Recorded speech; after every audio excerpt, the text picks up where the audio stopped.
Hello everybody, welcome back to the Clearview podcast. Today we're going to wrap up our three-part series with Will Stolley on his family's journey through program.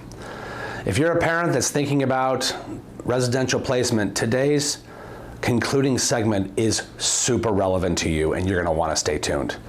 As Will talks about his personal journey through program, doing his own work. If you're not quite sure what that means, stay tuned. My name is Jason Thielbar. I'm the head of schools at Clearview Academy. Thank you for joining. All are welcome. So let's jump into the highs and lows. So let's start with, so your daughter arrives, and you have this expectation about what it's going to be like. Yeah. What are some of the early highs and early lows? Sure. I think that early highs is that first phone call or that first letter that you get to be able to hear from her. She didn't necessarily want to be at school, but she was at least grateful for the communication, back and forth. One of the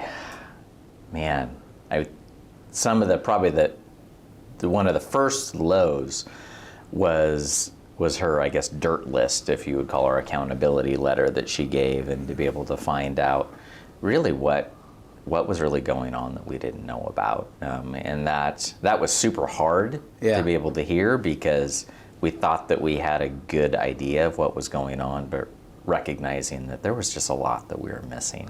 Yeah, let's unpack that a little bit. So when they first arrive, a student is given a big sister to take her around, introduce her to kind of the day in the life.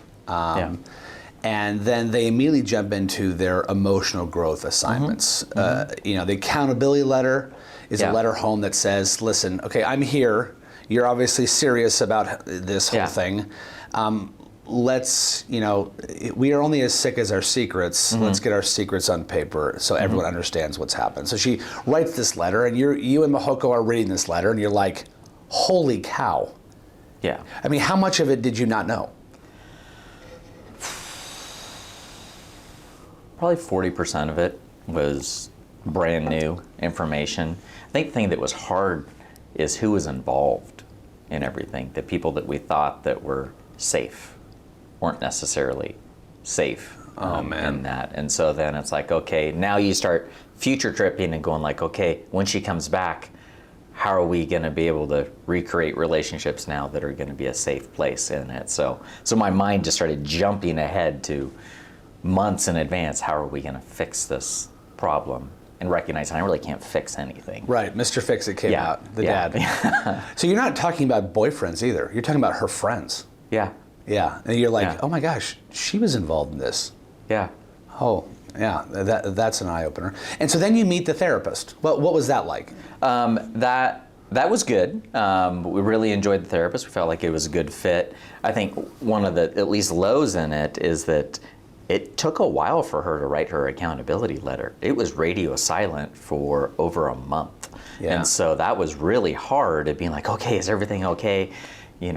Emailing, calling the school every day, like, what's going on? And just, I was worrying, and I shouldn't have to worry in that. But the therapist, he listened quite a bit. He did a great job of being able to build trust with her, but also to build trust with us. And his role was to be able to help care for her.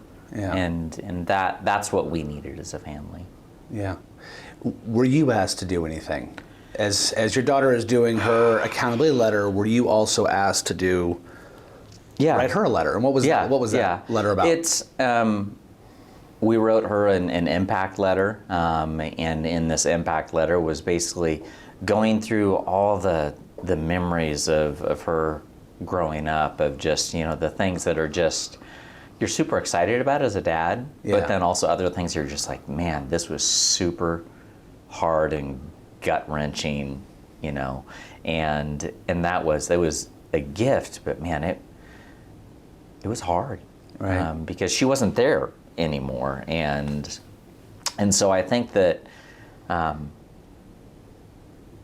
that took me about a week to be able to put all that together. And then I was surprised, actually I had to read it to her, and that was beautiful, but also it was was hard. Yeah, I bet. I mean, the point of the impact letter, as I understand it, is to really share, like, hey,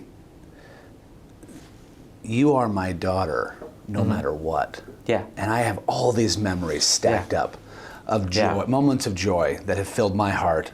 Yeah. And maybe you don't know that because you see yourself as this person today. You are not this person in my heart. Yeah. And so you got to read that to her. Yeah, yeah. And a lot of those I forgot. I forgot a lot of those high moments. And so being able to write that was really helpful to be able to see, like, this is what a relationship can be like again. Yeah. Because by the time that you are considering program, usually stuff's gotten pretty ugly. Yeah. So it was nice going back to wonder, like, can I create new memories like this again? So it gave me hope, definitely. What were some of the early calls and communications like with her? So the impact letter and the accountability letter are done, and now we're in program. Your therapist is working with you, and so what are you hearing from her? Are those highs, those lows? Yeah. Because you're a processor, brother. Like you're thinking like, hey, what is she working on? What am I needing to work on? Like, walk me through some of that. So I think that one of our first questions is, why am I here? These other kids up here, they're much worse than me. I don't need to be here. The food's awful. All this stuff. And so she was still trying to figure out what her individual work was supposed to be. This idea of work. What is? I keep hearing about work. Yeah. It's an individual growth and the baggage that we carry. That breaks down of a relationship, everywhere we make good choices and bad choices. And so I had to figure out even what some of my work was and what our family's work was, because I recognized through this whole process, after she wrote her accountability letter to me, I recognized that there was some ownership that I had to take in things. And probably one of the low points is where I recognized as to where I didn't create a safe place for her. She was terrified of me. Yeah. She was terrified of how I would respond to her boyfriends, which was rightfully so. Yeah. I can imagine. What you're describing is the difference between doing a book report and letting the information get inside of you. Yeah. And at some point, the information got inside of her, and she started saying, "Now wait a minute, I got some work to do here. Yeah. I feel more safe here, so I can share." Yeah. And you did the same thing. Yeah. Along the journey. Was there any additional low points? Yeah, there was. We're about 6 months into program, and we had just done our second workshop. And then after that workshop, it would be like the first dirt list came out, in the first month, but then the second dirt list hit. And that second dirt list was just a complete gut punch. It was... So there was more information that she had withheld on the first... Yeah. And so now she felt even more safe, and she's like, okay, now I'm really going to come clean. Yeah. Yeah, which is a very consistent pattern. Yeah. And so there was some sexual trauma that we didn't know about. And she didn't feel safe to tell us initially because she knew that I would react. Yeah. And I wouldn't have reacted in a positive sort of sense. Yeah. I would have gone and found the person. Yeah. And I unfortunately would have done something pretty stupid. But she felt at that point for that second dirt list that she could share that with me, and that I was at a place of where I wasn't going to do something stupid and be that protective dad that all of us dads want to be. So that, and I had to wrestle with that information probably for another couple of months of just working through that, because I recognized that I could not protect my daughter from all the evil in this world, and that sucked. Yeah, I can't imagine. Actually, I can't imagine. I have an 18-year-old daughter. Thank you for sharing that. That must have been incredibly. What was Mahoko going through as you're going through your experience? the first dirt list hits, the family therapy every week, the second dirt list hits in this information. What is she going through as well? I think that she was going through recognizing just how and this isn't shifting blame in it. I think that she was recognizing of how much my anger affected her, of to where it made she would then kind of protect herself. She would pull back. Right. She would counterbalance your energy. Exactly. Yeah. Exactly. And then she would have to, if you will, overcompensate for where I was at and things. And she was recognizing, like, she goes, well, I can't do this anymore. Yeah. I'm not willing to do this anymore. You're going to have to work through things on your own. And so that was part of her own work, is recognizing that she was rescuing me a lot. Yeah. And so that was a hard realization, I think, for her to be able to come to the point, and knowing that potentially she could be leaving our kids open to my anger. Yeah. But she knew that I had to be responsible for how I was responding in things. Yeah. So between that first dirt list and the second dirt list, was there a turning point? Or was that the turning point? Because, I mean, like, there's stall points and turning points in every program. Yeah. I mean, talk a little bit about that. Like when you think about your daughter's journey from beginning to graduation and now post-graduation and wild success, like, what are some of the big turning points that stand out to you? I think that at every workshop that we went to, those were really good turning points. It was an opportunity to have honest, hard conversations, but also it was an opportunity for us as parents to learn how we've contributed to where things are at. Because it's not only her fault that they got to it. They were a reflection of our family in many ways. And then a therapeutic raft trip my wife did with her. That was the turning point for her and my wife. The therapeutic river rafting trip. Yeah. So she went with Mahoko. Yeah. Okay. Yeah, and then we did equine therapy as a family. That was fantastic to see what our rules are as a family, and probably the end, though, the stall point for us is, I would say that Anna was ready to come home, and we weren't ready for her. We were still trying to figure out what is home going to be like for her, and because we weren't ready, we probably extended her program probably 3 months, because we hadn't done some of our own individual work and deciding, like, how was life going to be at home. And so that really discouraged her, and I know it frustrated her, because she felt like that she had done the work. Yeah. And mom and dad were behind. Yeah. And was that revelation something that you arrived at on your own, or was it maybe something the therapist was like, hey guys, like, I'm observing this pattern in family therapy. It suggests to me that you guys need to do some work here? It was, I think, a combination of both. You know, it was us in therapy recognizing that Anna was ready. Yeah. I mean, and where the therapist saw where she was ready is she started missing her mom and dad. Yeah. And that was the first time in, a year. Yeah. And so he was like, she's ready. But he had some conversations on the side to be like, hey, we really need to be preparing for this, or you need to be preparing for this, because it's coming. Yeah. We're 60 days out or 30 days out, and, we need to work. And so was that the home contract, or was that you guys needed to go to a next level workshop, or just? It was more of a home contract, and actually, as a reminder, we did have a next level workshop. We had one last next level workshop he really wanted us to attend before we had her graduate, and so I'm really glad that we got the chance to be able to do that. But he felt that we needed it. Mihalko and myself needed it. Yeah. Take me into graduation. Yeah. Okay, so at what point did you say, okay, we're ready? And we know your daughter's ready. Yeah.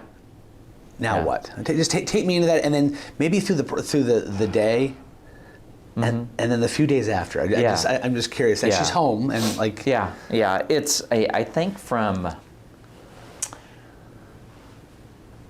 leading up to it, I think that one is that we knew that things weren't perfect, because they're not going to be imperfect on this side of heaven, but we knew that they were okay. Yeah. We knew that we could work through disagreement. For the first time in years, we could agree to disagree on things and be able to have a path forward.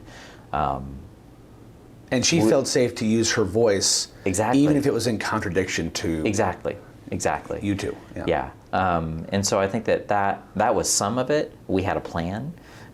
We knew what was going to happen after graduation. We knew she actually decided to enroll in college early because she was like, I want to get on with my life and I want to start moving on things. And so we knew that, if things weren't followed, that there would be consequences. And that's where the home contract really helped out a lot, so that a lot of my fears were put at ease. Right. In that, in a lot of ways. So then graduation, we brought up our family, and being able to hear her impact that she made on the staff and to be able to make on the other girls, that was wonderful. Yeah. To be able to hear, and even I think a lot of times they don't realize how great of an impact that they can have on other people. Yeah, her leadership style is such that she is such a quiet, confident person that connects really, really well. Yeah. Like like some of the profiles of leaders are like they're loud and outspoken and they're commanding, and she was so connecting and relational with others that she created strength in others. Yeah. I was just always impressed with that. Yeah. And so the graduation day happens. You're prepared. That's what I'm hearing you say. And what was it like? Just like you're there and seeing her be acknowledged, and then you're in the car. Yeah. You're driving back to Oregon. Yeah. I mean, it's a long drive up and it's a long drive back, but it was like I just felt like I was behind the wheel, going like, I'm excited. I'm so excited. Right. I'm so excited. This day's finally came. All this hard work has paid off in that, and then literally as we're driving away from campus with her, I'm pretty sure we all pulled over. Yeah. We were just Yeah. so good. Yeah.